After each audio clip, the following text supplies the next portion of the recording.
Hello students, welcome in my chemistry class. In previous class we talk about how to balance chemical reactions.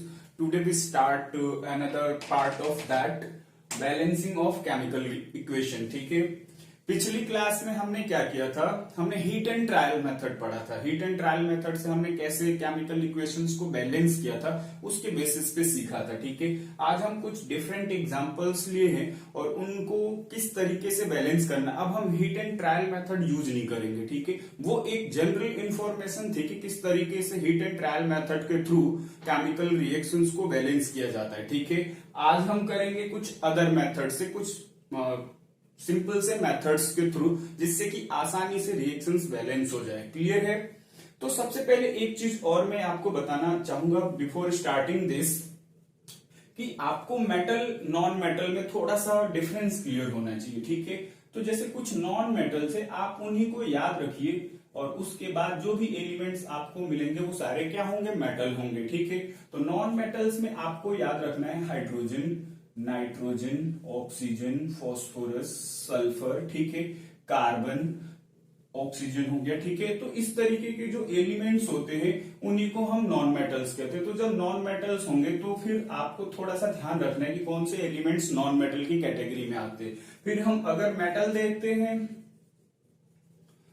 तो metal हमारे पास sodium हो गया, ठीक है, iron हो गया, ठीक है, पोटेशियम हो गया, लेड हो गया। ठीक है, इस तरीके के जो भी एलिमेंट्स है, मैग्नीज हो गया आपका, ठीक है, बहुत सारे एलिमेंट्स है, बेरिलियम हो गया आपका, ठीक है, मैग्नीशियम हो गया आपका, ठीक है, जिंक हो गया आपका। तो ये एलिमेंट्स मेटल होंगे और यहाँ पे नॉन मेटल होगा। तो थोड़ा सा क्लियरिटी जब आप करते जाएंगे तो आपको आता जाएगा, इनको याद करने की जरूरत नहीं पड़ेगी। ठीक है, बट थोड़ा सा स्टार्टिंग है तो आपको ये दिमाग में रखना पड़ेगा कि मेटल कौन से हैं और नॉन मेटल कौन से हैं। ठीक है, इतनी बात अगर आप ध्यान में रखेंगे तो आप बड़े आराम से इन रिएक्शंस को बैलेंस कर सकते, कुछ भी नहीं है। ठीक है, बहुत सिंपल है। हमें एक्चुअली करना क्या होता है, सबसे पहले एक चीज ध्यान रखनी है कि जब हम इस तरीके के केमिकल रिएक्शंस को बैलेंस करेंगे तो हम सबसे पहले मेटल को बैलेंस करने की कोशिश करेंगे। ठीक है, मेटल के बाद अगर कोई और मेटल है तो फिर उस मेटल को लेंगे। ठीक है, सपोज मेटल 1 हो गया, मेटल 2 हो जाएगा। ठीक है, उसके बाद हम क्या करेंगे, जो नॉन मेटल्स होंगे, ठीक है, जो भी जितने भी नॉन मेटल्स होंगे उनको बैलेंस करेंगे। ठीक, उसके बाद हाइड्रोजन, अगर नॉन मेटल एक से ज्यादा है तो फिर नॉन मेटल को ही बैलेंस कीजिए। ठीक है, फिर आपका हाइड्रोजन और सबसे एंड में आपको लेना ऑक्सीजन। क्लियर है? अभी ये जो कॉन्सेप्ट है ये जब हम इन पे अप्लाई करेंगे तो बड़े इजीली समझ आ जाएगा। ठीक है, अभी बस हम बता रहे कि किस तरीके से सबसे पहले आपको मेटल को बैलेंस करना है, फिर मेटल होगा तो मेटल को बैलेंस करना है, फिर नॉन मेटल को, और फिर नॉन मेटल, फिर हाइड्रोजन और लास्ट में ऑक्सीजन को करना है। क्लियर है? तो चलिए स्टार्ट करते हैं और देखते हैं 1 बाय 1 कि किस तरीके से हम इन केमिकल रिएक्शंस को इस मेथड के थ्रू बैलेंस करेंगे। देखो, मेथड का जो बैलेंसिंग के मेथड से वो कोई एक प्रॉपर रूल नहीं है, वो अपने टेक्निक पे, अपने प्रेजेंस ऑफ माइंड पे डिपेंड करता है कि हम किस तरीके से उसको आसानी से बैलेंस कर सकते हैं। ठीक है, बहुत सारे मेथड से हमें ज्यादा मेथड्स नहीं सीखने। ठीक है, हमें बस अपना कॉन्सेप्ट क्लियर रखना है कि किस तरीके से जल्दी से हम केमिकल रिएक्शंस को क्या कर सकते हैं, बैलेंस कर सकते हैं। ठीक है, तो जैसे सपोज हम फर्स्ट एग्जांपल करते हैं। यहाँ पे फर्स्ट एग्जांपल है आपका manganese plus HCl gives MnCl2, manganese dichloride plus hydrogen. ठीक, हमें पता है कि ये रिएक्शन बैलेंस नहीं है। ठीक है, क्यों?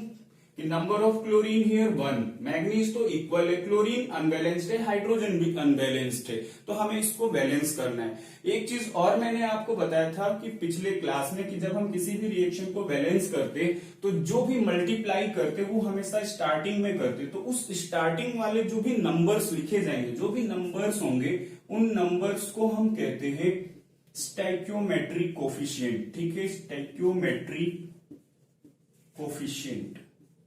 तो आपको एक चीज हमेशा ध्यान रखनी है कि कभी भी आप स्टैक्योमेट्रिक कोफिशिएंट को इधर नहीं लिखेंगे। ये पिछली क्लास में मैंने बताया, बिफोर स्टार्टिंग में आपको लिखना है। जब कभी भी लिखिए यहाँ पे, यहाँ पे, यहाँ पे, तो उसी को हम बोलेंगे कि वो स्टैक्योमेट्रिक कोफिशिएंट है। ठीक है, तो फिर कैसे करेंगे, चलिए देखते हैं। सबसे पहले जो भी एलिमेंट्स हैं उनको लिख लीजिए। जैसे यहाँ पे मैग्नीज है, मेटल है, ठीक है, तो हमने पहले मेटल को लिखा, फिर और कोई मेटल नहीं है, फिर क्लोरीन है तो हमने क्लोरीन को लिखा, ठीक। उसके बाद ऑक्सीजन नहीं है तो फिर हमने हाइड्रोजन को लिख लिया, हाइड्रोजन को ही वैसे लिखना है तो हमने 3 एलिमेंट्स थे, तीनों को लिख लिया, मैग्नीज, क्लोरीन और हाइड्रोजन, ठीक है। और इसके अलावा कोई एलिमेंट्स नहीं है, मैग्नीज, हाइड्रोजन और क्लोरीन, ठीक। अब कैसे बैलेंस करना है, ठीक है। सबसे पहले नंबर्स को देखिए, मैग्नीज मैग्नीज बैलेंस करने की जरूरत नहीं है क्योंकि यहाँ पे जितने नंबर ऑफ मैग्नीज है उतने ही इधर भी है, ठीक है। तो दोनों में हमें कोई चेंज करने की जरूरत नहीं पड़ेगी, ठीक। अब हम आ जाते क्लोरीन पे। क्लोरीन इधर की साइड में कितने हैं, 2, तो हमें इस साइड में क्या करना पड़ेगा, 2 से टू क्लोरीन करना पड़ेगा। यहाँ पे Cl2 है तो क्लोरीन कितना करना पड़ेगा, 2, तो हम यहीं पे कर सकते हैं, यहाँ पे हमने लिखा 2। क्लियर है इतनी बात। फिर हम आ जाते हैं हाइड्रोजन पे। हाइड्रोजन इधर की साइड में जब आपने 2 से मल्टीप्लाई करा तो ये 2 हाइड्रोजन हो गया, ठीक है। हाइड्रोजन इधर ऑलरेडी कितना है, 2 है, तो हमें हाइड्रोजन को बैलेंस करने की जरूरत नहीं पड़ेगी। अब आप चेक कर लीजिए, चेक करिए, मैग्नीज 1, क्लियर है, मैग्नीज 1, ठीक है, ये LHS हो गया और ये RHS हो गया, ठीक है। क्लोरीन 2 से मल्टीप्लाई करेंगे 2, यहां पे भी क्लोरीन 2, हाइड्रोजन 2, हाइड्रोजन 2, आपकी केमिकल इक्वेशन क्या हो गई, बैलेंस हो गई, ठीक है। तो ज्यादा हमें कॉम्प्लिकेटेड कोई हिट एंड ट्रायल मेथड हमें सब याद नहीं रखना है, बस हमें इसी तरीके से करना है, ये भी एक तरीके से वैसा ही मेथड है, ठीक है, बस प्रेजेंस ऑफ माइंड की जरूरत है, ठीक। तो नेक्स्ट करवाता हूं मैं, आपको समझ आ जाएगा। अब आप इतना सारा लिखोगे भी नहीं, केमिकल इक्वेशन ही लेंगे और उसी में आप फटाफट करते जाओगे, ठीक। जैसे हमने दूसरी इक्वेशन ली, FeSO4 gives Fe2O3 plus sulphur dioxide plus sulphur trioxide, ठीक। ध्यान दीजिएगा, मेटल है आपका आयरन, सल्फर नॉन मेटल और ऑक्सीजन, 3 ही एलिमेंट है, आयरन है, सल्फर है, ऑक्सीजन है। एक बात और आप ध्यान रख सकते हैं कि जो रिएक्टेंट में एलिमेंट्स होंगे वही प्रोडक्ट में होंगे, इज इट क्लियर।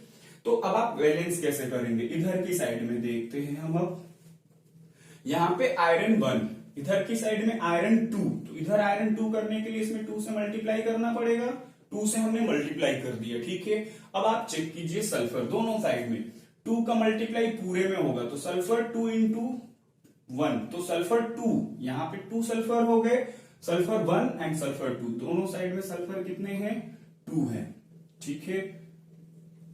इसके बाद ऑक्सीजन 4 2 8, ये 2 कोफिशिएंट पूरे में मल्टीप्लाई होगा तो 4 2 8, 3 2 5 प्लस 3, 8 ऑक्सीजन इधर भी है, 8 ऑक्सीजन इधर भी है, तो हमें बस ये एक बैलेंस्ड इक्वेशन मिल गई।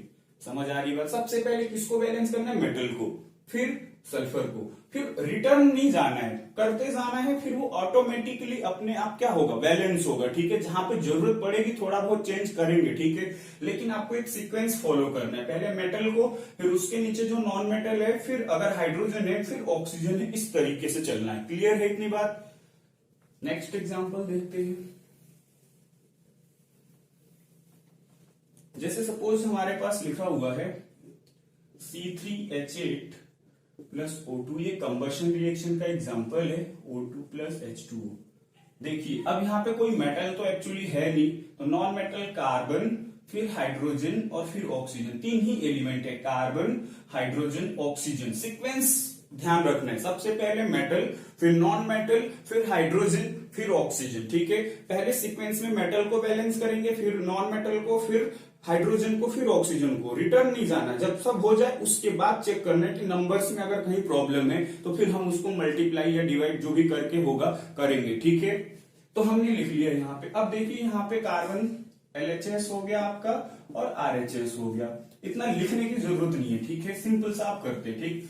हमने देखा यहाँ पे 3 कार्बन, यहाँ पे कितने कार्बन, 1, इसको अगर आप देखोगे तो ये 1 कार्बन है, तो कोफिशिएंट में कितने का मल्टीप्लाई कर दे कि ये 3 हो जाए, कार्बन 3 से 3 कार्बन हो गया, अब ठीक है। इसके बाद आते हैं हाइड्रोजन पे, हाइड्रोजन कितने इधर 8, इधर कितने 2, तो हमें 4 मल्टीप्लाई करना पड़ेगा, तो 4 2 8, इज इट क्लियर।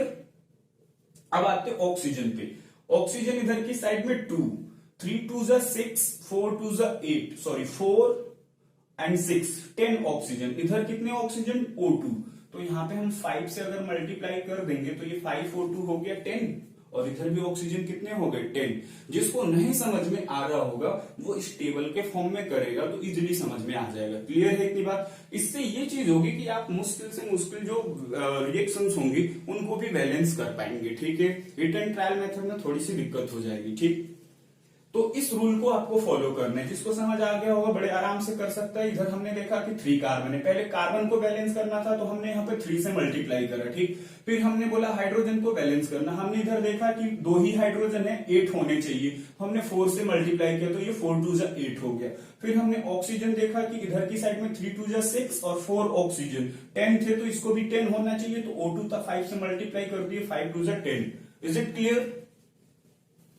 नेक्स्ट देखते हैं। ठीक है, नेक्स्ट है आपका FeSO4 plus sodium hydroxide ferrous sulphate plus NaOH Na2SO4 plus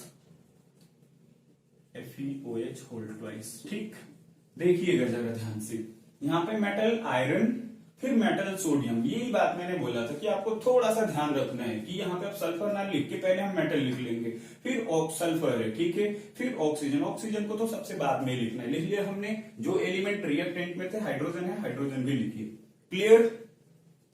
अब देखिए क्या करना है। सबसे पहले इधर की साइड में हम आयरन को चेक करते, iron iron, 1 iron 1 iron, no problem. ठीक है, इसको बैलेंस करने की जरूरत अभी नहीं है। ठीक है, फिर हम आते सोडियम पे, सोडियम यहाँ पे 1, यहाँ पे कितना 2, तो हमें क्या करना पड़ेगा, यहाँ पे 2 से मल्टीप्लाई करना पड़ेगा। कर दिया हमने 2 से मल्टीप्लाई। ठीक है, अब आ जाते हैं सल्फर पे, सल्फर इधर 1 इधर भी 1, नो प्रॉब्लम, इसको बैलेंस करने की कोई जरूरत नहीं। ठीक है, ऑक्सीजन की बात करते हैं हम, यहाँ पे ऑक्सीजन आपका 4। ठीक है, सॉरी हाइड्रोजन पहले बैलेंस करेंगे फिर ऑक्सीजन। तो हाइड्रोजन देखते हैं, हाइड्रोजन इधर की साइड में 2 कोफिशिएंट है, पूरे में स्टोइकियोमेट्रिक कोफिशिएंट का पूरे में मल्टीप्लाई होगा, तो 2 and here also 2, that means no requirement to balance it. ठीक है, ऑक्सीजन पे आते हैं, ऑक्सीजन हमने यहाँ पे देखा 4। ठीक है, जब यहाँ पे ऑक्सीजन 4 और यहाँ पे कितने हैं 2, तो 4 और 2 कितने हो गए 6। यहाँ पे देखिए 2 ऑक्सीजन एंड 4 ऑक्सीजन 6, बैलेंस करने की जरूरत ही नहीं पड़ी, हो गया बैलेंस है। क्लियर है इतनी बात?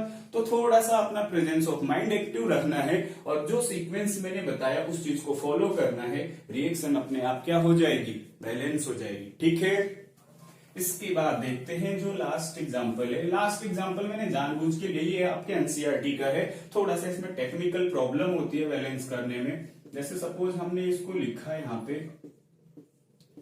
PbO plus NO2 plus O2। ठीक, देखिए क्या करना है। इसके अंदर लेड मेटल है, नाइट्रोजन है, ऑक्सीजन है, 3 एलिमेंट्स हैं, लेड नाइट्रोजन और ऑक्सीजन। लेड को देखेंगे तो नो प्रॉब्लम, नाइट्रोजन यहाँ पे 2 है, यहाँ पे नाइट्रोजन आपका कितना है 1 है। ठीक है, तो हमें इधर के नाइट्रोजन को बैलेंस करना, हमने यहाँ पे बैलेंस कर दिया। ठीक है, फिर हम आ जाते हैं ऑक्सीजन पे, ऑक्सीजन यहाँ पे हम चेक करेंगे 3 2 6 है, 6 करेंगे, यहाँ पे 2 2 4 और 6, ये तो आपको लगेगा कि ये बैलेंस है। ठीक है, अब ऑक्सीजन की बारी आती है कि ऑक्सीजन हम चेक करते हैं कि कितने ऑक्सीजन है। ठीक है, तो 2 2 4 और 2 कितने हो गए 6, और 6 और 1 7, यहाँ पे 6 है, तो हमें ऑक्सीजन को बैलेंस करना है। बैलेंसिंग में ये प्रॉब्लम आ रही है कि इधर ऑड नंबर आता है, एक नंबर क्या आता है, ऑड नंबर आता है। ठीक है, तो ऑड नंबर में हम ऐसी कोशिश करते हैं क्योंकि वो फ्रैक्शन में चला जाएगा, इसलिए हम उसमें किसी भी मल्टीप्लाई ऐसा करें कि जो उसको इवन नंबर में चेंज कर दे। स्मॉलेस्ट नंबर, हमेशा जो स्टोइकियोमेट्रिक कोफिशिएंट हम सेलेक्ट करते हैं वो स्मॉलेस्ट नंबर से स्टार्ट करते हैं, ये नहीं कि पहले ही हमने 10 लेना शुरू कर दिया, 5 लेना शुरू कर दिया, सबसे लोवेस्ट नंबर से। तो हम करते ऐसा है कि देखते हैं कि ये कैसे 8 या 10 हो जाए। अगर सपोज मान लीजिए हमने यहाँ पे 2 किया, ठीक है, तो 2 ऑक्सीजन 4 ऑक्सीजन 6 और 2 कितने हो गए 8। अब इधर 8 ऑक्सीजन होने का मतलब यहाँ पे हमें क्या करना पड़ेगा, यहाँ 2 से जब आपने मल्टीप्लाई किया तो 2 से यहाँ पे मल्टीप्लाई करना पड़ेगा। अब इस 2 के मल्टीप्लाई होने से ऑक्सीजन यहाँ पे कितने टाइम्स हो जाएगा, 3 2 6 और 6 इंटू 2 12, तो हमें इधर भी ऑक्सीजन कितना करना पड़ेगा 12, और इस 2 के मल्टीप्लाई होने से नाइट्रोजन कितना हो गया 4, 2 और इंटू 2 4, यानी कि इसको हमें क्या लिखना पड़ेगा 4। अब आप देखिए लेड 2, नाइट्रोजन 2 इंटू 2 4, तो 4 हो गया आपका नाइट्रोजन। ऑक्सीजन की बात करते 3 2 जा 6 इंटू 2 12, इधर भी 12 होना चाहिए। 2 4 2 जा 8 प्लस 2 10 और 2 12। Is it clear? तो थोड़ा सा किसी किसी रिएक्शन में आपको प्रेजेंस ऑफ माइंड यूज करने की जरूरत भी पड़ेगी, ठीक है। तो इस तरीके से आप कुछ केमिकल रिएक्शंस को क्या कर सकते हैं, बैलेंस कर सकते हैं। क्लियर है इतनी बात? तो ये था आपका बैलेंसिंग का सेक्शन। आप खुद से कुछ प्रैक्टिस करेंगे तो आपको और क्लियर हो जाएगा। नेक्स्ट क्लास में हम स्टार्ट करेंगे टाइप ऑफ रिएक्शंस। ओके।